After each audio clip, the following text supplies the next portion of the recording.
Hey everybody, we're back, and we're joined by Josh Mascara, game director on Diablo III, Reaper of Souls, Ultimate Evil Edition. Thanks for joining us, man. Thanks for having me. It's great to be here. Yeah, so the Ultimate Evil Edition is coming soon to PlayStation. When's it coming to PlayStation 4? August 19th. August 19th, awesome. And this is just a bigger, badder version of Diablo III, which came to PlayStation 3 a while ago, and it's got some new content in the Reaper of Souls expansion, plus, you know, a bunch of new stuff that you've added to the PC version, and a lot of other fun stuff. Can you just give us a quick overview of what we're getting in the Ultimate Evil Edition? Why is it so evil? Why is it so evil? Why is it so ultimate? Well, as you mentioned, it comes with like everything that made Diablo 3 on console so awesome, right? So you get Acts 1 through 4, plus the additional Act 5, which you're seeing right now on the back of the screen, the new class, the Crusader, you know, adventure mode. So all the things that made the PC version of Reaper Souls so really great, plus the direct control you got from the console version. Yeah. Plus we have a number of cool, very specific console features that we've added to the Ultimate Evil Edition. Cool. What kind of console-specific features? So one of the key things for this version is we really want players to share their adventures. So we've done a few things like, you know, we have what we call the apprentice mode. So now characters of different levels can play together. So if you have a level 60 character and I have a lowly level 1 character, I can jump into your game and, you know, sort of play alongside of you. So it totally makes the experience very social. And that's one of the key things that is important for the Ultimate Evil Edition. Nice. That'll come in really handy because so many times I try to get my friends to join me playing the game, and I'll help level you up really quickly, and they just kind of come in and I just wreck everything while they hang back. But this will kind of even that playing field. Absolutely. So. Nice. So you guys just announced some PlayStation-specific content that PS3 and PS4 players will be able to get in the Ultimate Evil Edition. Yep. Can you run us through what that stuff is? So we're huge Sony fans.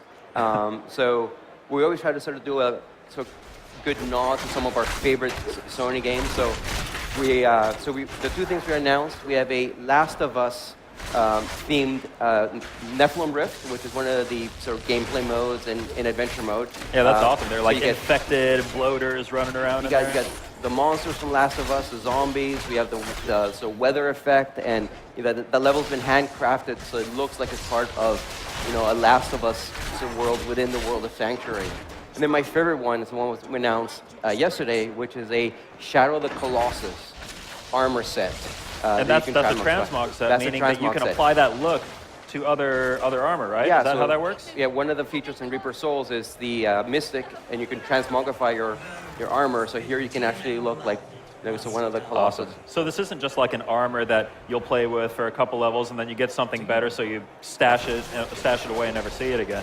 You can, as you get better armor, you can then make it look like this awesome Shadow of the Colossus garb. Exactly. That's amazing. You can use it from level 1 to level 70. Fantastic, man.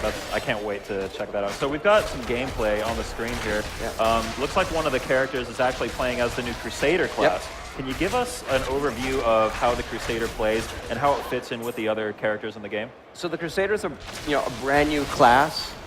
You know, he's not your knight in shining armor, but we like to call him your knight in battle-scarred armor. You know, he's like heavily armored, has a flail, the shield, and the great thing about him is that he's a master of both like smashing things up close, but he also uses sort of righteous sort of wrath to attack enemies at a distance. So some of the things you'll see John, who's playing the Crusader right now, you'll see him, you know, use like falling sword or fist of the heavens, and that really gives him this sort of range dynamic. So it's a very cool class that way.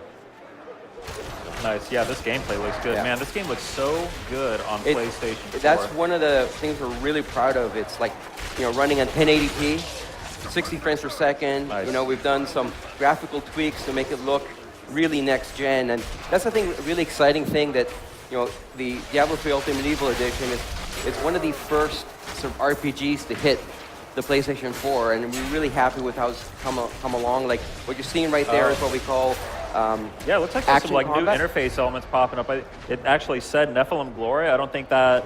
Yeah, that was a nice little flare. Exactly. And I think the map looks like it got an update too. Looks like you guys have made a bunch of little tweaks. You know, it's one of the hallmarks of a Blizzard game is we constantly tweak them and we sort of evolve them, mostly due to a lot of great player feedback. So again, it's a very it's a living game. Nice. What are some other changes that you've made, maybe based on fan feedback or just as a process of tweaking the game over the, it's been out for over a year now. Right. For a while. For a while. So I think one of the big ones, especially when you're playing couch co-op, so it was great for the original version on console that the loot's dropping and we got the item queue coming up, but it always happened, right? That your buddy playing the Crusader, or the Barbarian in that case, would always ninja all the loot, right? And then you have to sort of negotiate with them, hey, that's my sword, that's your bow, and stuff like that. So one of the feedback we kept getting is how can we make that experience better? So one of the things we've added, so Johnny, who's a senior designer working on this, he decided, well, why don't we just, if an item drops for me, but you pick it up, it will actually go into my inventory. So now we have per player loot if you're playing online or if you're playing on the couch together. Nice. There's some other cool co-op online type stuff that you guys are doing too. I remember a specific example I heard about. If a certain enemy kills you, then it'll show up in someone else's game. Run us through that.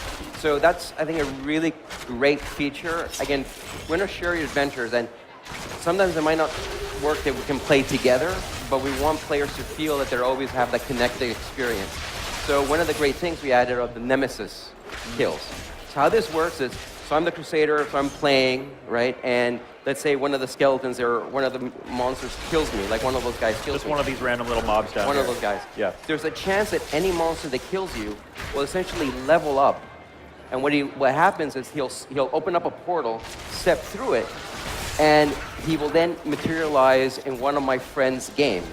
So that skeleton kills me, right? And I'm like, steps through his portal, and then the next. So you'll actually see the enemy that killed you, like walk through a portal, and then you know that it's in somebody else's game. You're in there, and then the next time you log in and you're playing, first the screen will darken, and there's almost a bit of a Jaws moment. The music will come up, the portal opens up, and the nemesis comes out, right? And it'll say like Josh's nemesis, and if you kill him, great, you get a cool reward. I will get a reward as well. So there's a way of connecting.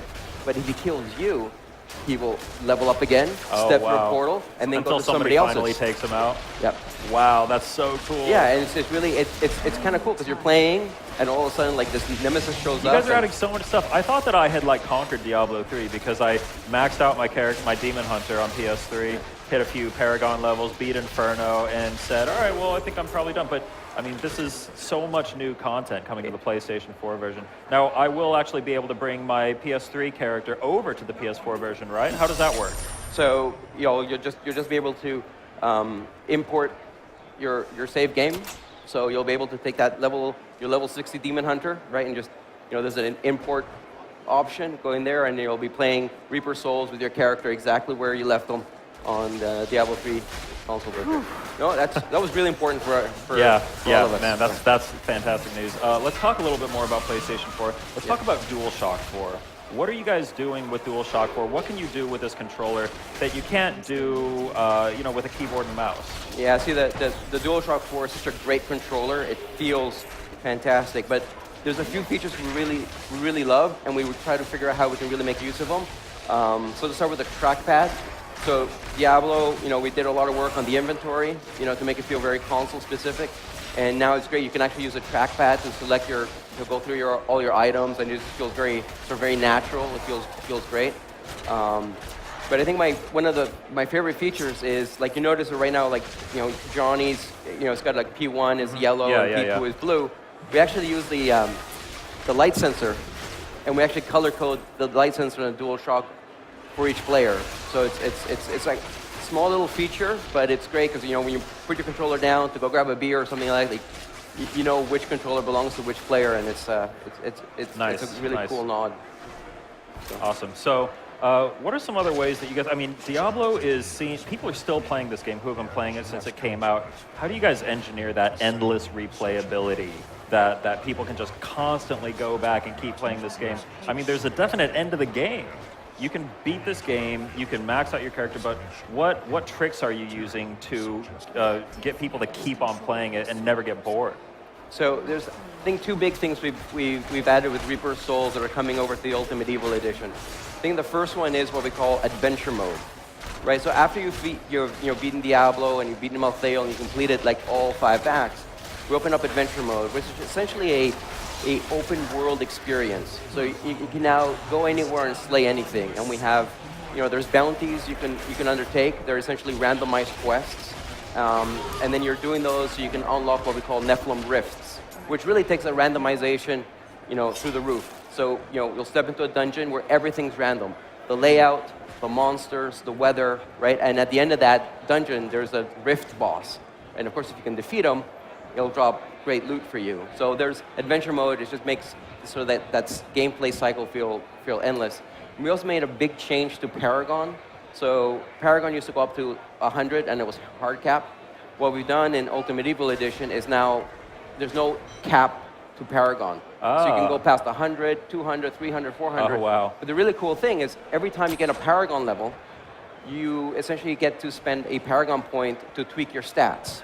Okay. So we have this great, So you can really just endlessly improve your character. Yeah. Wow, cool.